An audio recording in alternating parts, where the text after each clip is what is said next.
চিটাগংয়ের জয়ে দুর্বার রাজশাহীর ফিল্ডারদের অবদান। অবশেষে স্বস্তি চিটাগং কিংস। স্বস্তির কারণ, চট্টগ্রাম ঘরের মাঠে খেলতে এসে প্রথম ম্যাচে জিতলেও পরের দুই ম্যাচ হেরেছেন তারা। জহুর আহমেদ স্টেডিয়ামে আজ দিনের দ্বিতীয় ম্যাচে আবার ইউটার্ন নিয়েছে দলটি। দুর্বার রাজশাহীকে ১১১ রানের বড় ব্যবধানে হারিয়ে অষ্টম ম্যাচের পঞ্চম জয় পেল তারা। অন্যদিকে রাজশাহীর নবম ম্যাচে ষষ্ঠ হার। এ জয়ে চট্টগ্রাম উঠে এসেছে দ্বিতীয় স্থানে। ৮ ম্যাচে তাদের সংগ্রহ ১০ পয়েন্ট। চিটাগংয়ের জয়ে তাদের বোলার ও ফিল্ডারদের কৃতিত্ব তো অবশ্যই আছে। দুর্বার রাজশাহীর ফিল্ডারদের কৃতিত্বও কেউ খাটো করে দেখার উপায় নেই।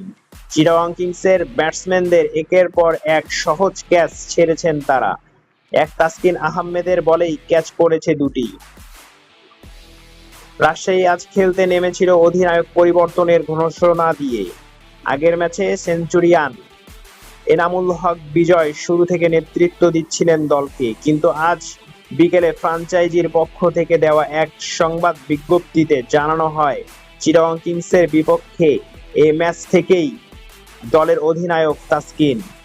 নতুন অধিনায়কের প্রতি সুবিচার করতে পারেননি সানজামুল ইসলাম ও রায়ান বার্ল।